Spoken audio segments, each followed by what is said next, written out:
Nobody expected David Chen's camping trip to Crescent Bay to end in complete disappearance. But when a child's shoe emerged from the sand 7 years later, everyone realized the real mystery wasn't where David went. It was who he went there with. Then investigators made a discovery that turned this missing person case into something far more sinister. That child's shoe wasn't buried randomly. It was found exactly 3 feet beneath where David had slept 7 years ago. He had spent his final night on top of evidence that shouldn't have existed. Who did that tiny shoe belong to? David Chen wasn't the kind of person who vanished. At 34, he lived alone in Portland and worked with computers at a small company. His neighbors knew him as the quiet guy who kept to himself and never caused trouble. What they didn't know was David's secret obsession. His apartment walls were covered with maps, red circles marking empty places where no one else went. But there was one spot he'd been studying for months. Why was David so desperate to be alone? Crescent Bay wasn't on any tourist maps for good reason. Getting there meant hiking 3 miles through thick, dark forest. Even experienced hikers stayed away from the place. The bay was shaped like a crescent moon, surrounded by tall cliffs that curved inward like giant arms. During high tide, the entrance could be completely blocked, trapping anyone inside. Local people whispered stories about Crescent Bay. They said folks who camped there alone never came back. The fog was too thick, the tides too dangerous. But David didn't believe in scary stories. In the week before his October 2017 trip, David started acting different. His landlord noticed he was buying weird things. Way too much food for a weekend trip. Heavy camping gear even though the weather was supposed to be perfect. He seemed excited but scared at the same time, she told police later. I'd never seen David scared of anything. The day before leaving, David spent hours packing and repacking his car. He made 3 separate trips carrying gear downstairs. What was he preparing for? Saturday morning, David loaded his car with enough supplies for a week. His upstairs neighbor Jake watched from the window as David carefully arranged everything in his trunk. At 2:47 in the afternoon, David sent his last text message to his sister. Going camping alone for the weekend. Don't worry if you don't hear from me. But the word alone would later seem like a lie. David's car was caught on a road camera at 4:23 p.m., heading toward the coast. He appeared to be by himself in the car. The hike to Crescent Bay took him through dangerous forest paths. He would have arrived just as the sun was setting, barely enough light to set up his tent. At 6:47 p.m., David posted one final photo online. It showed his blue tent sitting on the empty black sand with the words, "Perfect solitude," underneath. But here's what made investigators suspicious. Someone else had to take that photo. The angle was wrong for David to have taken it himself. Who was with David at Crescent Bay?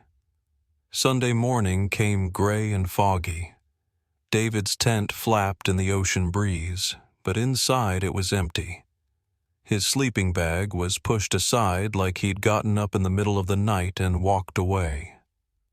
His hiking boots sat neatly outside the tent. His backpack was still inside with his wallet and keys untouched. Even his flashlight hung from the ceiling, batteries still working. What emergency would make someone leave their campsite barefoot in the dark? When search teams arrived, they found David's boot prints clearly marked in the black sand. The prints showed he'd walked from the forest to his tent, then down to the water where he'd stood for a while. Then the footprints headed back toward his tent.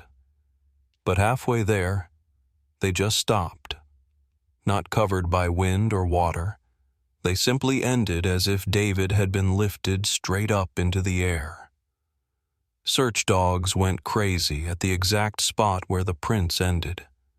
They whined and circled but couldn't pick up David's scent beyond that point. How does someone just vanish from an empty beach? For 7 long years, David's disappearance remained a complete mystery. His family waited for answers that never came. The case grew cold and was filed away. Crescent Bay returned to its natural quiet, keeping whatever secrets lay buried in its black sand. Until the anniversary of David's disappearance, when his old neighbor Jake decided to search the beach one more time.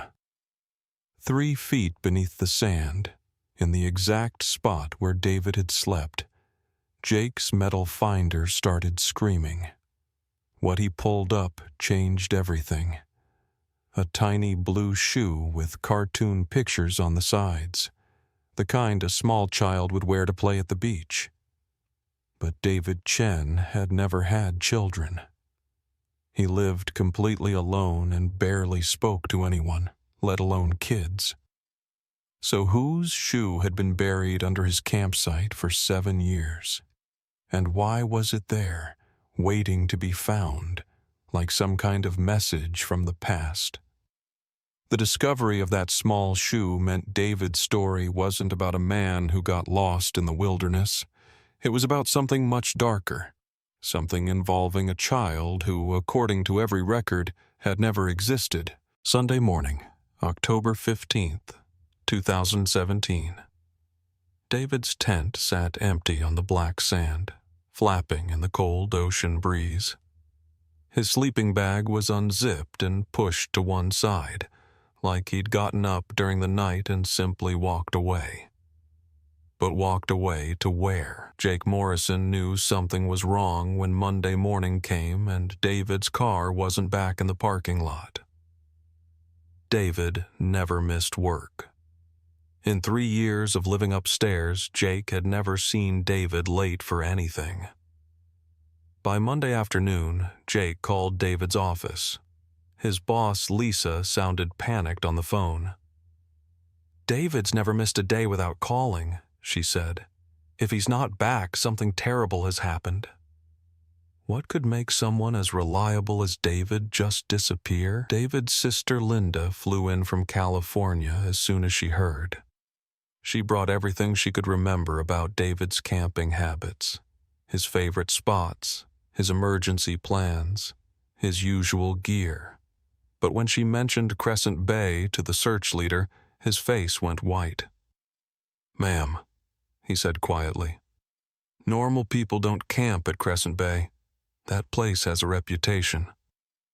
What kind of reputation could make a rescue expert look so scared? When the search teams finally reached Crescent Bay, what they found made no sense. David's tent was perfectly set up, staked down properly, with no signs of trouble. His camping stove sat unused. He'd never even cooked dinner that first night. His phone was dead inside the tent, but when they charged it, the last thing he'd done was post that photo at 6:47 p.m. Saturday. Everything looked normal. So why had David left his campsite in the middle of the night?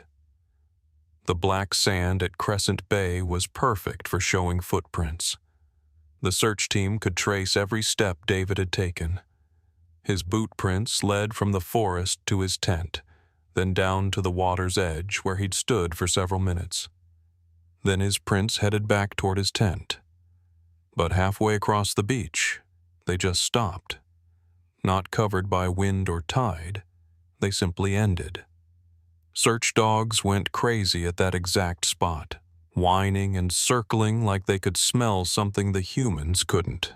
But they couldn't follow David's scent beyond that point.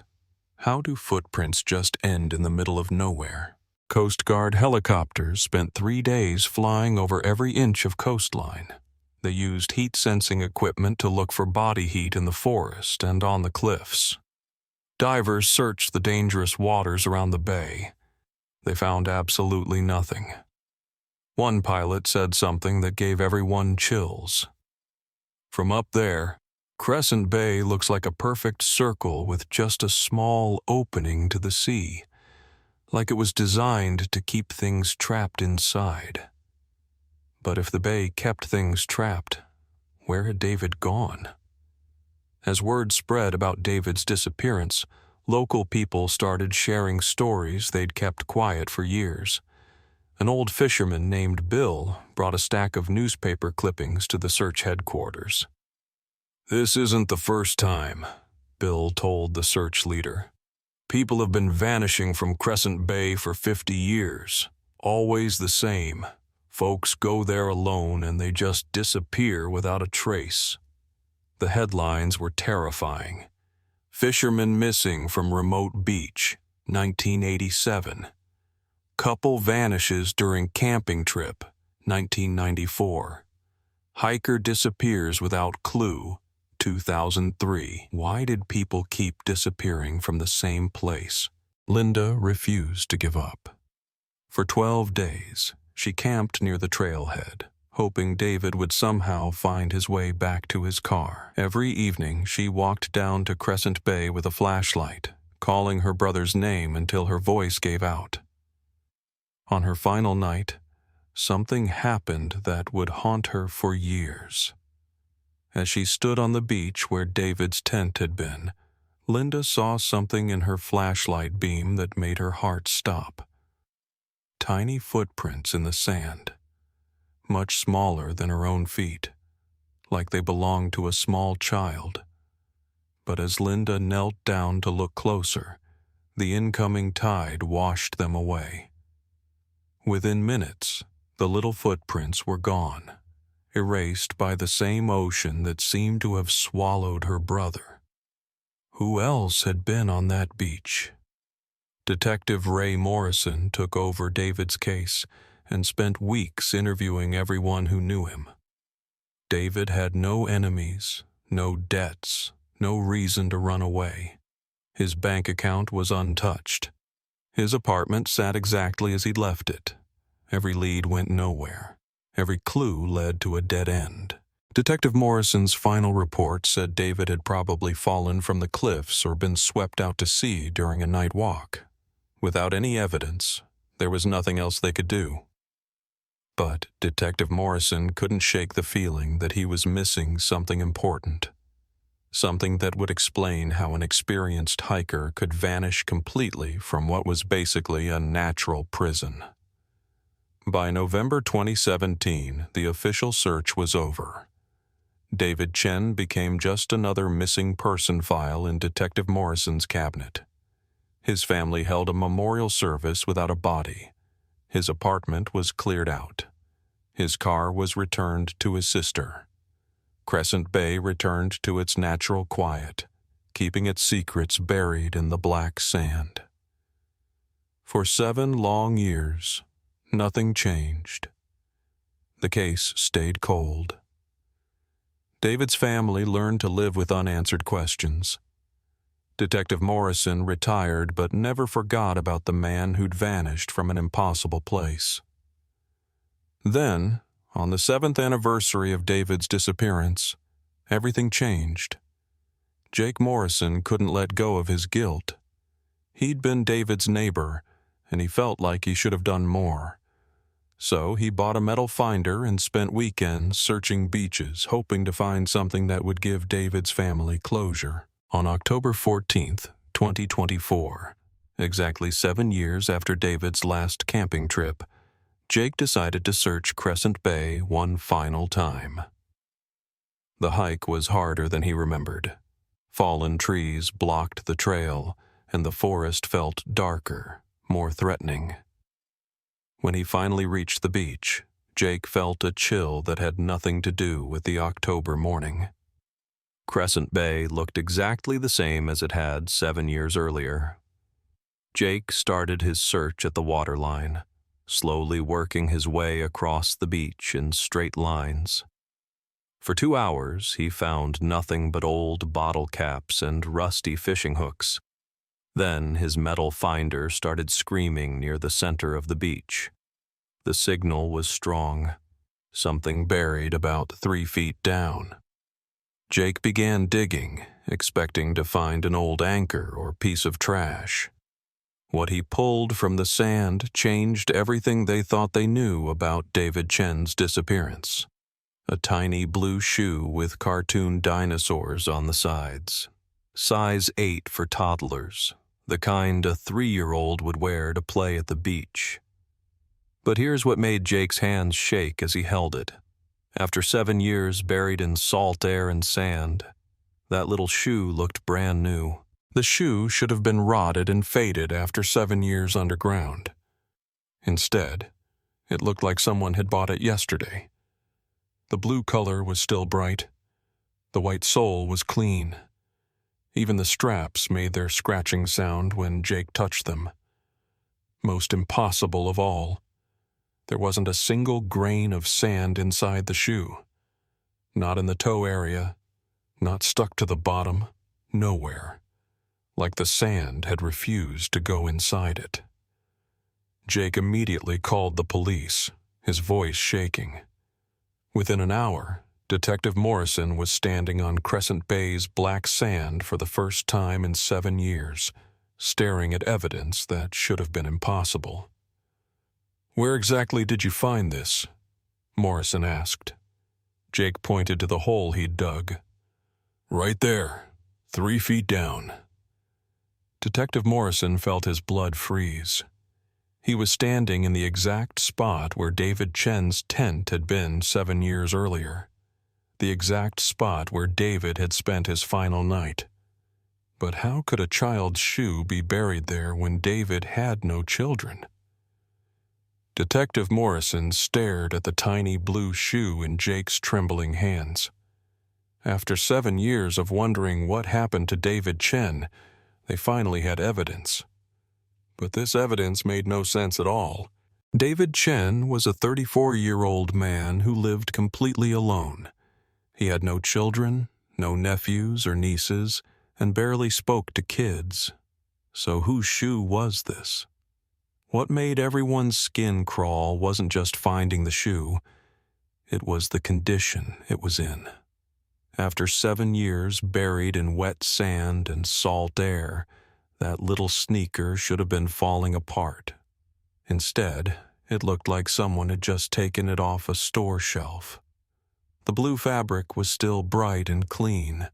The cartoon dinosaurs were still colorful. Even the bottom was spotless. How does something stay perfect after being buried for 7 years? Detective Morrison pulled out his old case files and checked the photos from 2017. The spot where Jake found the shoe matched exactly with where David had placed his sleeping bag 7 years earlier. "This shoe was buried directly under where David slept his last night," Morrison told Jake. 3 feet down in sand that hasn't been disturbed. But that created an impossible puzzle. If the shoe had been there for 7 years, it was buried around the time David disappeared. But David didn't have access to any children. So how did a toddler's shoe end up under his campsite?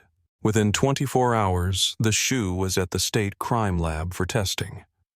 The scientists ran every test they could think of, and the results made them question everything they knew about evidence. The shoe had definitely been made between 2014 and 2017. The sand inside the treads was definitely from Crescent Bay, and most impossibly, the shoe had been buried there for approximately 7 years. But here's what made the lab technicians run the tests 3 more times. They found traces of someone's skin cells inside the shoe. Someone had definitely worn it. Who was this mystery child? When they tried to identify the person who had worn the shoe, they hit a dead end. The traces belonged to a child around 3 or 4 years old, but when they searched through missing children reports, birth records, and family databases, they found absolutely nothing. It was like the child who wore that shoe had never officially existed.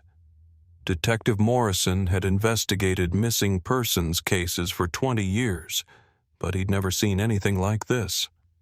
How do you search for someone who was never born? 3 days after the shoe discovery made local news, Detective Morrison got a call that changed everything. Sarah Chen Williams was David's cousin from Seattle, and she had something important to tell him. "I know this sounds crazy," Sarah said over the phone, "but David used to talk about having an imaginary daughter when we were kids. Her name was Emma, and he said she was 3 years old." Detective Morrison felt chills run down his spine. When did David stop talking about this Emma? That's the thing. He never did. Even as an adult, he'd sometimes mention her. I thought he was just being weird, but now they had a child's shoe buried where David had vanished.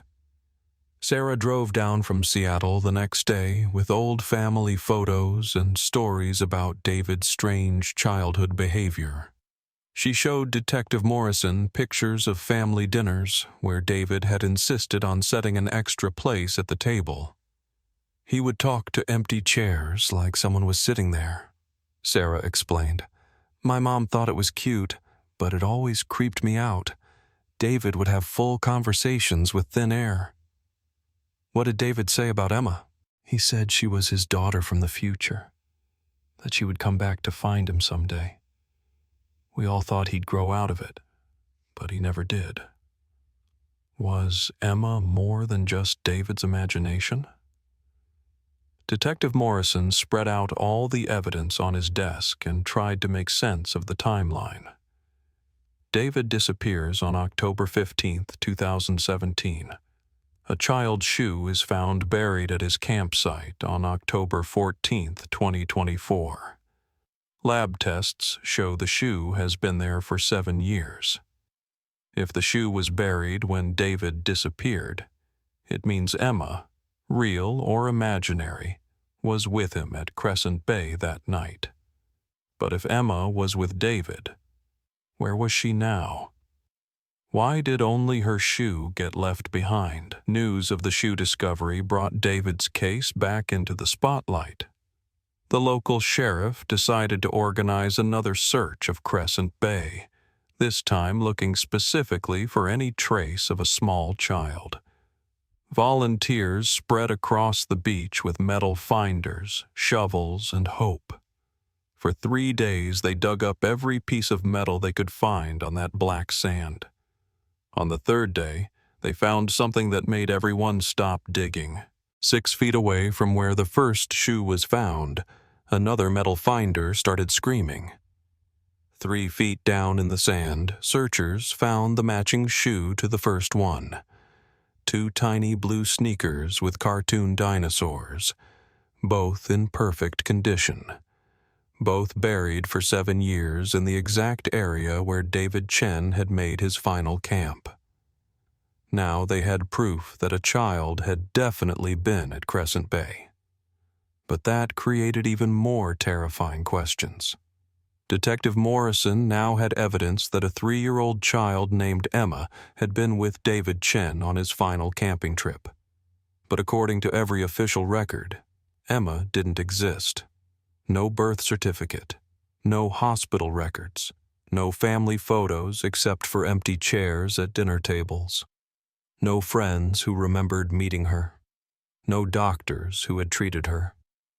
It was like Emma existed only in David's world, and now in the form of 2 small shoes buried in the sand. But if Emma was just David's imagination, how could imaginary feet leave real shoes behind? The discovery of both shoes triggered the biggest search operation Crescent Bay had ever seen. If there were shoes, maybe there were other clues buried in that black sand. Teams worked in careful grids, digging and sifting through every inch of the beach. They found old fishing gear, bottles, and pieces of driftwood, but nothing else that belonged to either David or the mysterious Emma. After a week of intensive searching, they had only the 2 shoes and more questions than ever. Detective Morrison decided to review every piece of evidence from 2017 one more time. He spent hours going through old traffic camera footage, looking for anything he might have missed 7 years earlier. Then he found something that made his blood run cold. In the footage of David's car driving toward Crescent Bay on October 14, 2017, Morrison slowed down the playback and examined each frame carefully. For just a few seconds, in the back window of David's Honda, there was a small silhouette, a child-sized figure sitting in the back seat. David Chen, who everyone knew lived completely alone, had not driven to Crescent Bay by himself. 7 years after David Chen vanished from Crescent Bay, Detective Morrison finally had proof that he hadn't been alone on that final camping trip. A 3-year-old girl named Emma had been with him, but Emma didn't exist in any official record. Her shoes were found buried under David's campsite, and both she and David had vanished without leaving any other trace. The discovery of those tiny shoes had answered one question about David's disappearance. He hadn't been alone at Crescent Bay, but it had created an even more terrifying mystery. If Emma had been with David when he disappeared, and if only her shoes were left behind, what had happened to both of them on that isolated beach? And why did Emma exist only as DNA traces in 2 small shoes, with no other proof that she had ever lived at all? Detective Morrison stared at the computer screen, watching the same 3 seconds of footage over and over again. In David's car sat a small figure in the back seat, a child who, according to every record, had never been born. But if Emma didn't officially exist, how was she riding in David's car? Morrison decided to search David's apartment one more time. Hidden behind winter coats in David's bedroom closet was a small cardboard box labeled Emma's Things. Inside were tiny clothes, children's books, and drawings clearly made by a young child. All signed Emma in shaky 3-year-old handwriting. How do you buy clothes for a child who doesn't exist?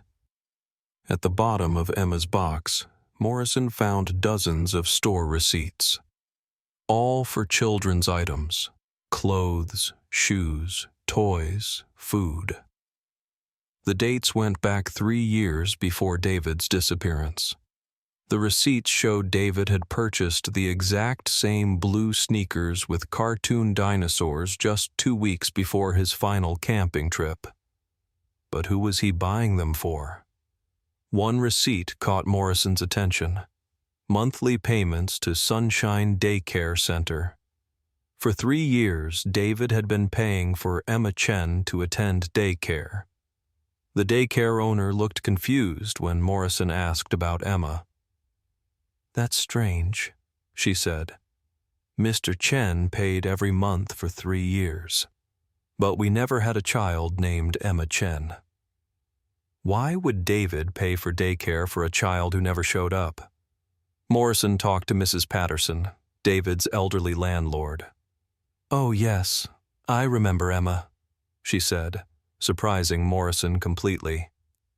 "You actually saw Emma?" "Well, not exactly saw her, but I could hear David upstairs talking to her, having tea parties, reading bedtime stories. Sometimes I'd hear a little girl giggling." Could other people hear Emma even if they couldn't see her? Morrison found old security footage from a grocery store where David shopped. The footage showed David in the children's cereal aisle, having what looked like a conversation with thin air. At one point, David bent down to empty space and seemed to be tying someone's shoelaces. Was David interacting with Emma in ways that cameras couldn't capture? David's family doctor remembered him well. "David came to see me several times asking about children's health," Dr. Carter said. "He wanted to know about nutrition for a 3-year-old, what vaccines children needed." Did he say why he needed this information? "He said it was for his daughter Emma. When I asked to meet her, David always said she was too shy for doctor visits. Why would David research childcare for a daughter who didn't exist? Morrison showed Emma's picture to people at local playgrounds. 3 different witnesses remembered seeing David at parks over the years, always alone but acting like someone was with him. "This man would push empty swings and play catch with no one," said one mother. "It was sad. I felt sorry for him." But what if David wasn't alone? Morrison pieced together David's final days with new understanding. David hadn't been planning a solo camping trip. He'd been planning a father-daughter adventure with Emma. The extra food, the careful packing, the larger tent. It all made sense if David believed he was taking a 3-year-old camping. But that raised the most terrifying question of all. What happened to both of them at Crescent Bay? Morrison returned to Crescent Bay with new questions. Standing where David's footprints had mysteriously ended, Morrison looked around desperately for any clue. That's when he noticed something that made his blood freeze. At the base of the curved cliffs, partially hidden by rocks and only visible at low tide, was a narrow opening in the stone. A cave entrance that the search teams had somehow missed 7 years earlier. Morrison called for backup and diving equipment. The cave entrance was narrow, too small for most adults, but just big enough for someone David's size to squeeze through. As Morrison shined his flashlight into the opening, he could see scratches in the smooth stone walls. Scratches that looked almost like writing. What had David and Emma found in this hidden cave 7 years ago? Morrison prepared to enter the cave, knowing he was finally close to answers. But he couldn't shake the feeling that some mysteries were buried for a reason. If David and Emma had vanished into this cave 7 years ago, what would he find in the darkness below Crescent Bay? And more importantly, would the truth about Emma's existence be something the world was ready to understand? Some secrets, Morrison realized, were meant to stay hidden in the dark. Detective Morrison squeezed through the narrow cave entrance as the tide began to rise. His flashlight beam cut through the darkness, revealing smooth stone walls worn by centuries of water. The cave stretched deeper into the cliff than he had expected. 20 feet inside, Morrison's light caught something that made him stop breathing. 2 sets of footprints in the sandy cave floor. Large boot prints that matched David's size 11 hiking boots, and next to them, tiny bare footprints no bigger than a 3-year-old's feet.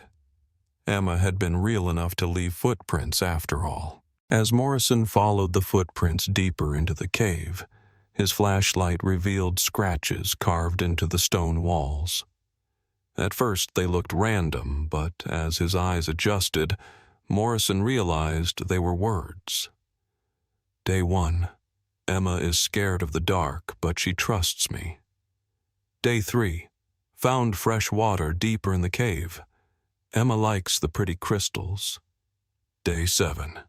Emma says she can hear the ocean calling us home. The writings were in David's handwriting, documenting days spent trapped in the cave. But how had they survived for a week? Following the footprints and wall writings, Morrison discovered the cave opened into a larger chamber about 50 feet from the entrance. His flashlight revealed an impossible sight. The chamber was set up like a small campsite. David's missing sleeping bag lay on the sandy floor next to a much smaller blanket covered in cartoon characters. Empty food containers were stacked neatly in one corner. But most shocking of all, children's drawings covered the cave walls. Crayon pictures of the ocean, the beach, and 2 stick figures holding hands under a smiling sun. David and Emma had lived in this cave for days after vanishing from the beach. Morrison found more scratched messages near the back of the chamber, growing increasingly desperate. Day 10. Emma is getting weaker. The tide is too high to leave safely. Day 12. Emma says she's not scared anymore. She says it's time to go swimming. Day 14. Emma took off her shoes. She says she won't need them where we're going. The final message, scratched deep into the stone, made Morrison's hands shake. Emma was never imaginary. She was just waiting for the right time to take me home. What did David mean by take me home? At the very back of the chamber, Morrison discovered something that explained everything. A narrow tunnel filled with dark water led deeper into the cliff system. The walls around the tunnel entrance were covered in Emma's crayon drawings of fish and underwater scenes. Morrison realized this wasn't just a cave. It was connected to an underwater passage that led directly to the ocean. David and Emma hadn't been trapped in the cave. They had found another way out. But where does an underwater tunnel lead when you can't swim back? Morrison's backup team reached the cave just as the tide was getting dangerous.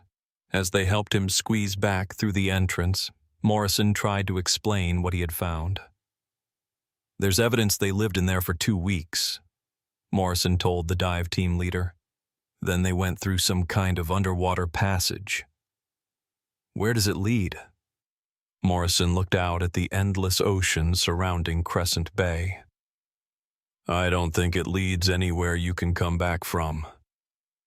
Based on the cave evidence, the official report concluded that David Chen and his companion had taken shelter in the hidden cave after disappearing from their campsite. They had survived for approximately 2 weeks before attempting to escape through an underwater passage during high tide. Neither David nor Emma's body was ever recovered. The case was officially closed as accidental drowning. But Morrison knew there were still questions the official report couldn't answer. In the weeks after the cave discovery, Morrison couldn't stop thinking about what he had found. David's writings made it clear that Emma was real to him, real enough to leave footprints, real enough to create drawings, real enough to make decisions about their final escape attempt. But Emma still had no birth certificate, no medical records, no official proof of existence beyond DNA traces in 2 small shoes and footprints in cave sand. Morrison visited Dr. Amanda Foster, the imaginary friend expert, one final time. What you found suggests Emma existed in David's reality even if she didn't exist in ours, Dr. Foster explained. Some people create relationships so complete, so detailed, that they become real in every way that matters to them. But could someone imaginary leave real footprints? Linda Chen flew in from California when she heard about the cave discovery. Standing on the black sand of Crescent Bay, she finally had answers about her brother's final days. At least now I know David wasn't alone, Linda said, tears in her eyes. He was with Emma, whoever she was. They were together at the end. Morrison didn't have the heart to tell her that Emma might have existed only in David's mind. Sometimes, he realized, the truth people needed wasn't the same as the truth that could be proven. 6 months later, Morrison retired from police work, but he never stopped wondering about David and Emma. He had solved the case of where they went, into the cave, then into the underwater passage, then into the ocean where they drowned. But he had never solved the mystery of who Emma really was. Late at night, Morrison would lie awake thinking about those tiny footprints in the cave sand.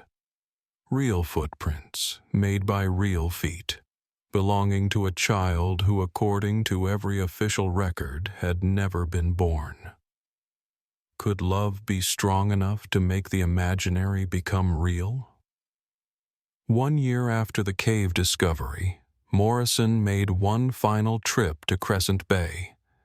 As he stood on the black sand where David had made his last campsite, Morrison noticed something that made him smile.